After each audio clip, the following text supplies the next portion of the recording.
Hi, beautiful souls. I'm Elizabeth, and welcome to Untangling the Heart. This time is for you, so grab a cup of coffee or tea, whatever brings you a sense of comfort. Sit back, relax, and settle in. As you listen today, just notice what resonates for you. There may be something here that's meant just for you. It's so good to have you here.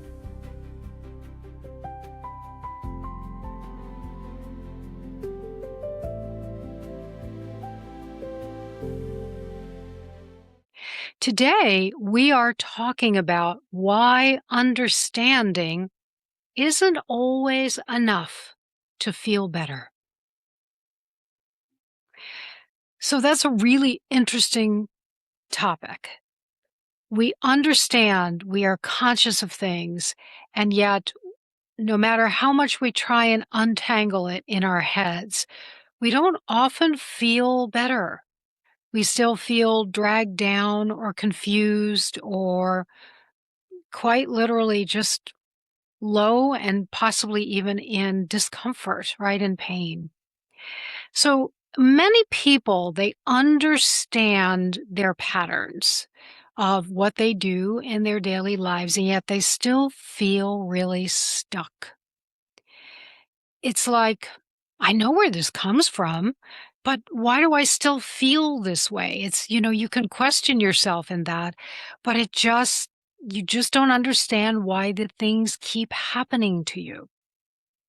So when we have that intellectual awareness and, emotional resolution is not always the same thing. So even though we're aware, we can't seem to resolve our challenges that we've got.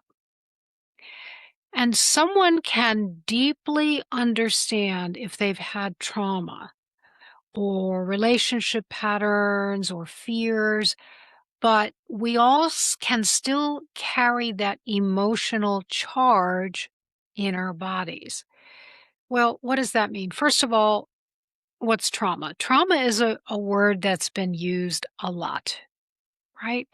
And it's kind of a word that gets thrown around a lot, and yet it's something that we've all experienced at one point or another in our lives.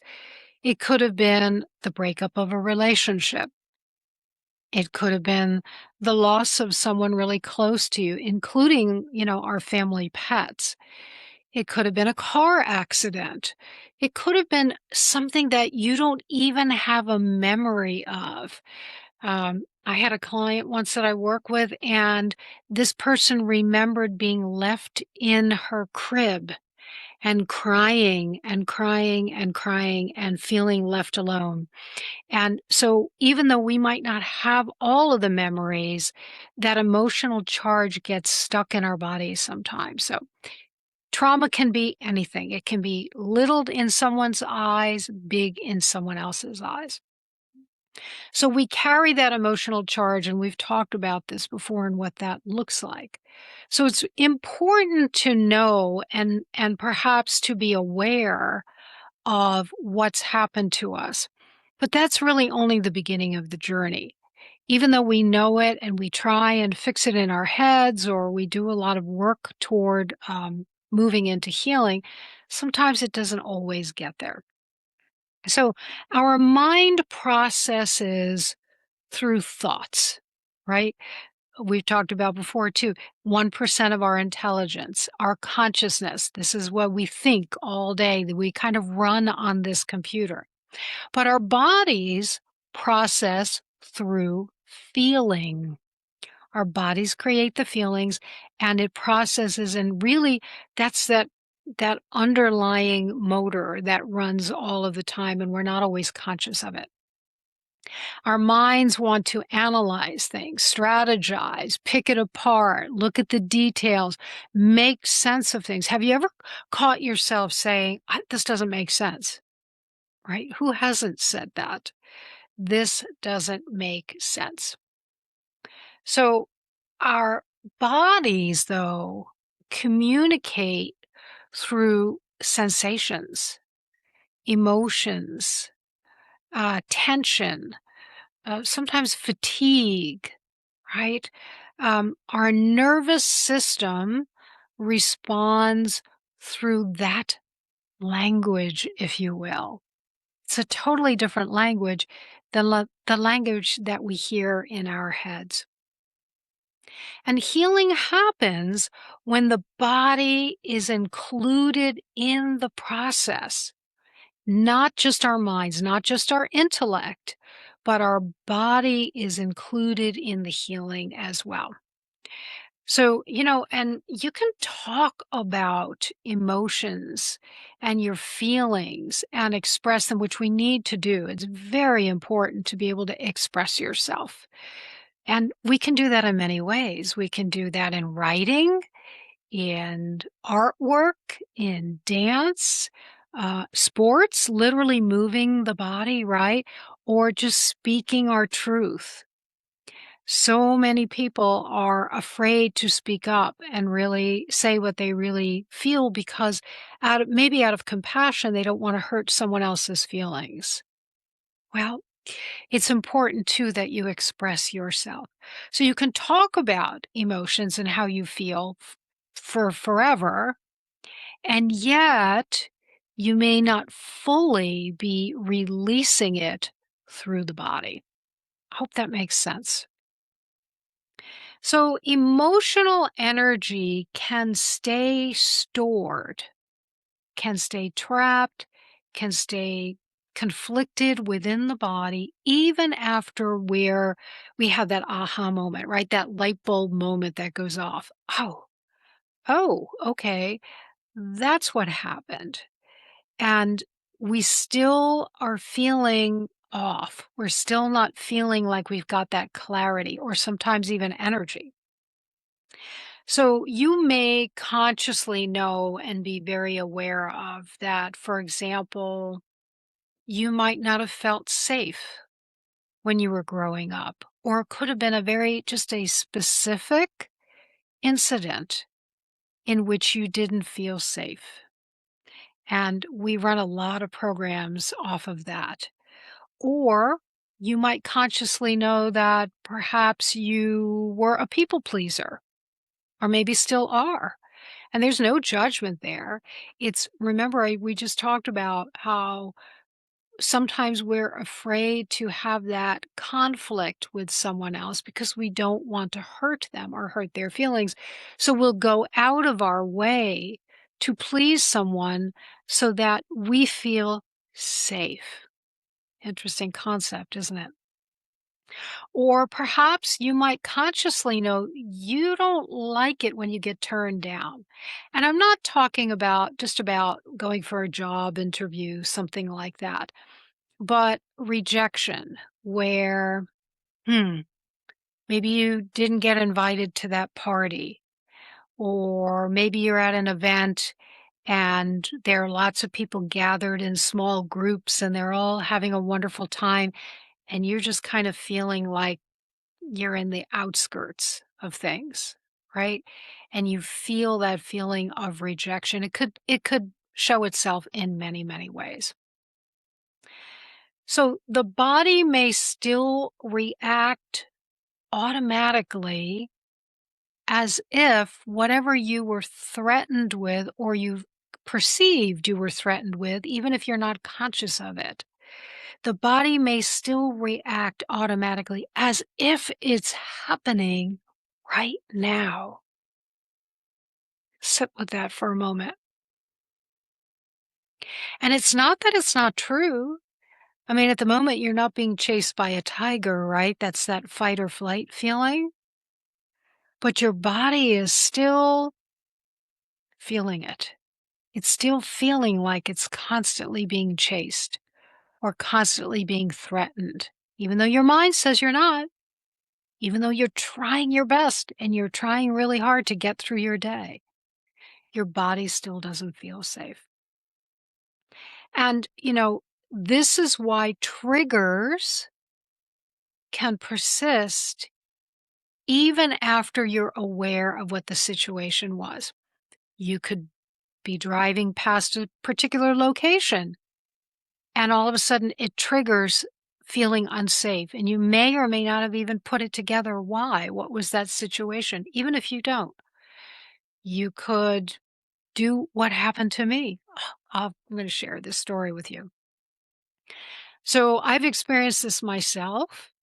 Quite a few years ago, my husband and I traveled overseas, and he is a phenomenal driver, excellent driver, and I trust him with my life. And yet, we rented a car and we were driving in the UK.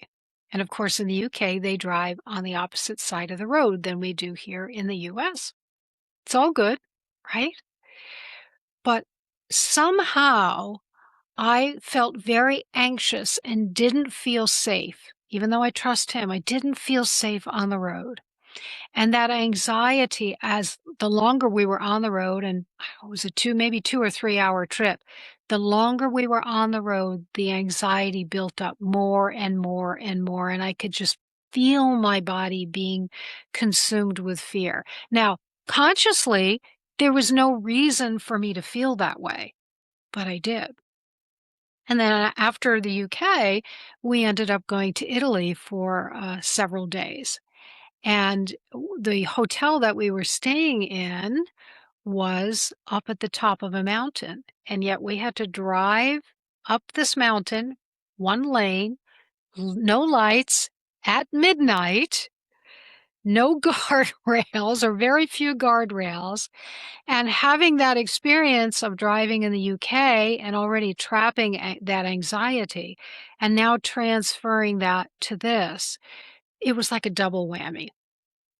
And so, of course, after we got off the road, I relaxed and dismissed it, and we had a grand old wonderful time. And yet, a couple of years later, it showed up in my body. It showed up where I had heart palpitations, and I didn't know where it came from until eventually I put the two and two together. So that's my point, is that we can embody these emotions, even know where they came from, and yet our body is going to respond as if we are not safe. I've I've resolved that. So, but and I wish the same for you as well. So it's amazing that having that insight and knowing and overthinking things, but without understanding where the feeling comes from, can really trip us up. Sometimes, have you ever heard of living analysis, paralysis by analysis? Right? Sometimes we can get paralyzed by overthinking and overthinking and overthinking. And sometimes when we do that and we relive a story, we're actually creating a super highway, a super road, and that becomes our default. And then we're over analyzing, and it's kind of like we're spinning our wheels and we can never move forward. So that can keep us stuck as well. So healing is not only asking, why do I feel this?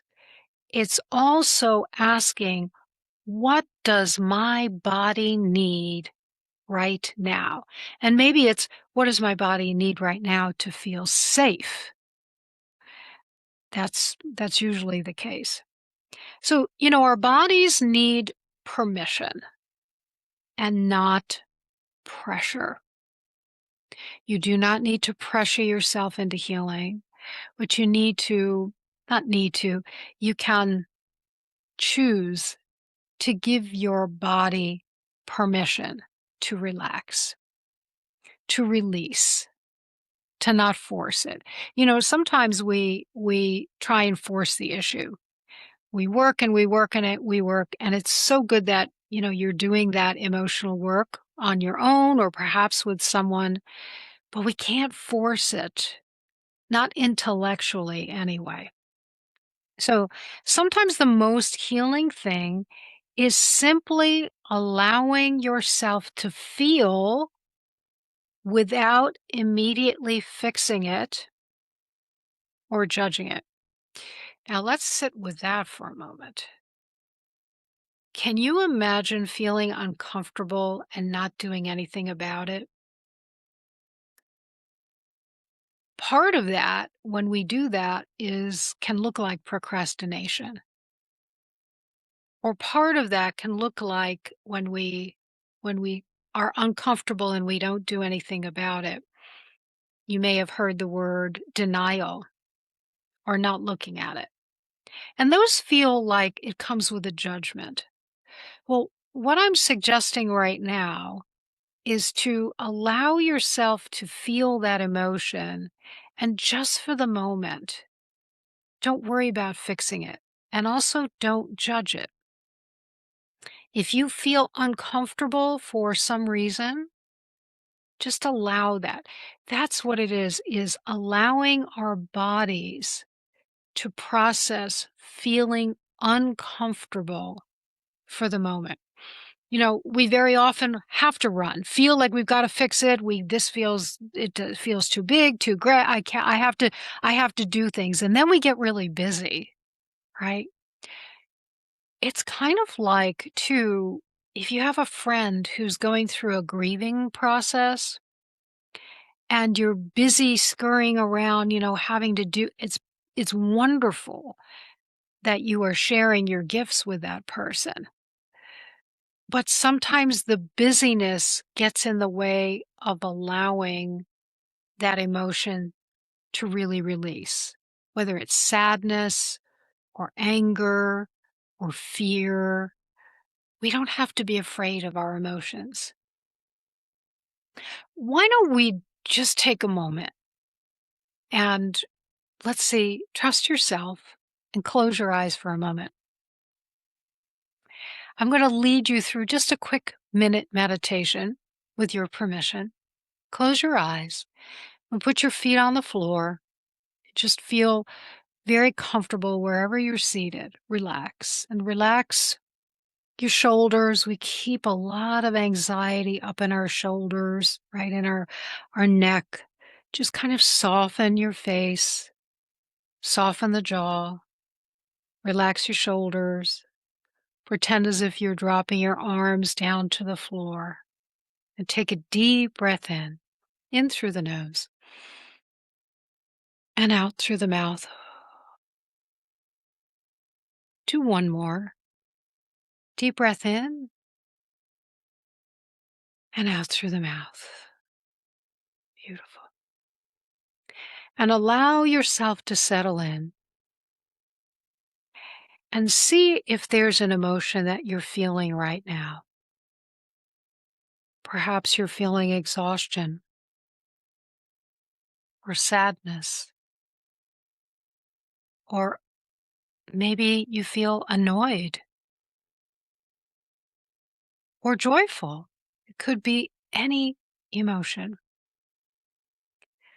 Allow yourself to feel it and identify it.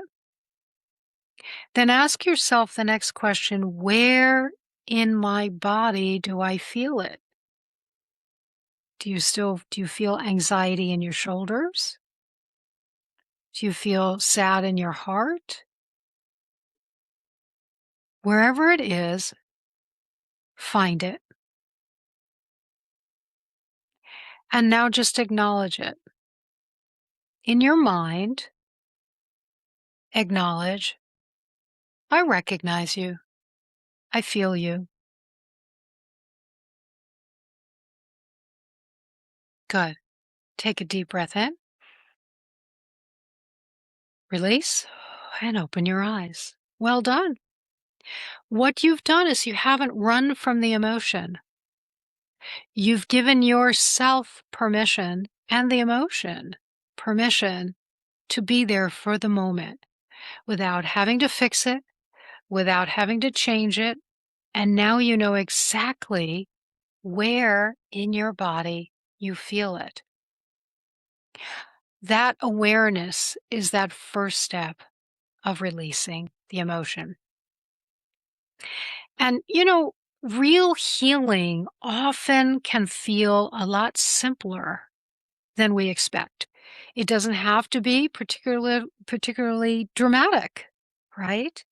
And it's not always mind-blowingly changing our lives. Sometimes it is, but sometimes it's those tiny little steps. like being able to take a deep breath. You know, when we're doing that shallow breathing all the time, it's because we don't feel safe. So it's being able to relax and take a deep breath. That's part of healing. Or feeling much calmer in a situation that triggered you in the past.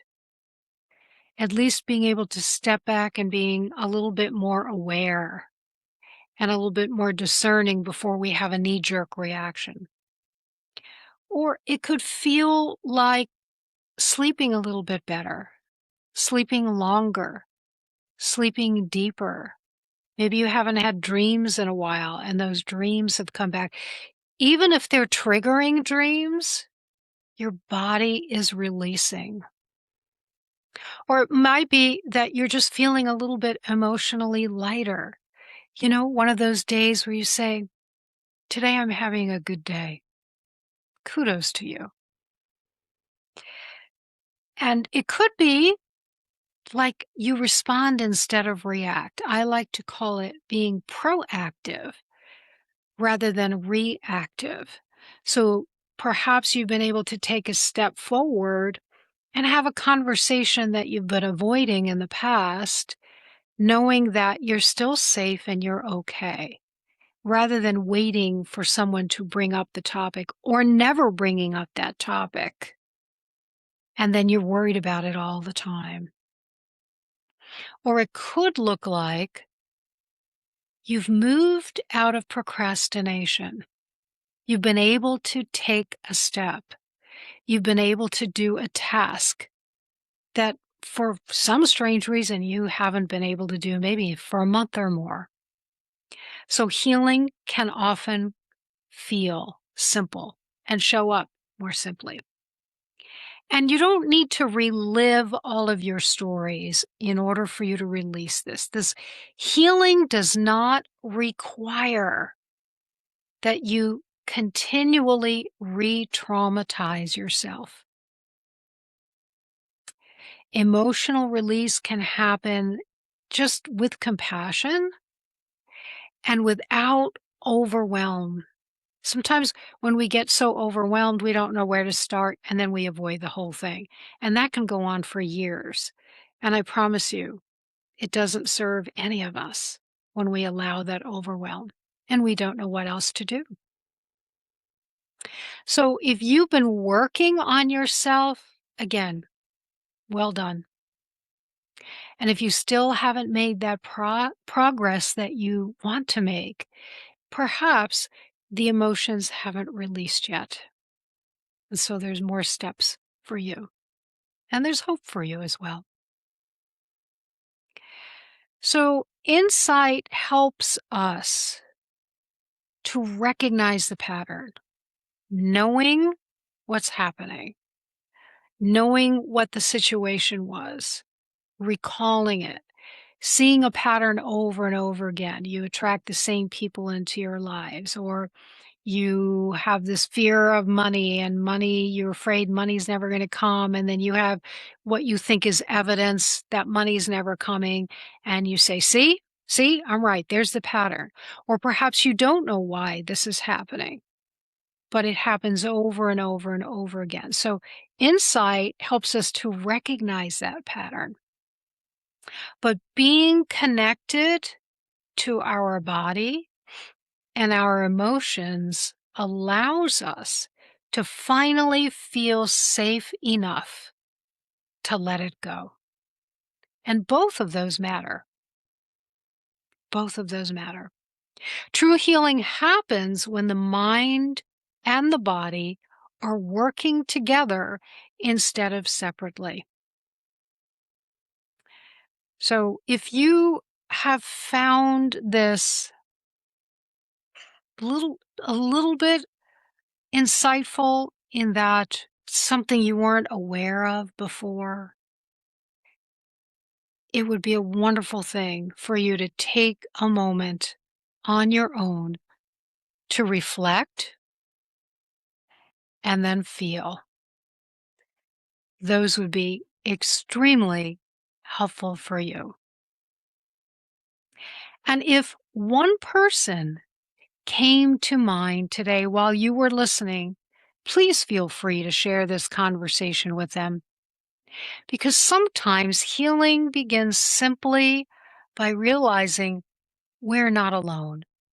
And I promise you, you are not. You can find Untangling the Heart on YouTube, LinkedIn, and wherever you enjoy podcasts. And be sure to follow and subscribe so you never miss a conversation. I thank you for being here.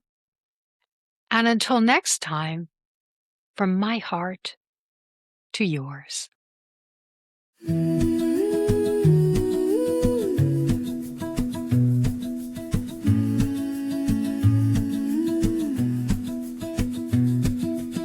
We've all got stories we don't say out loud, little knots we hide away.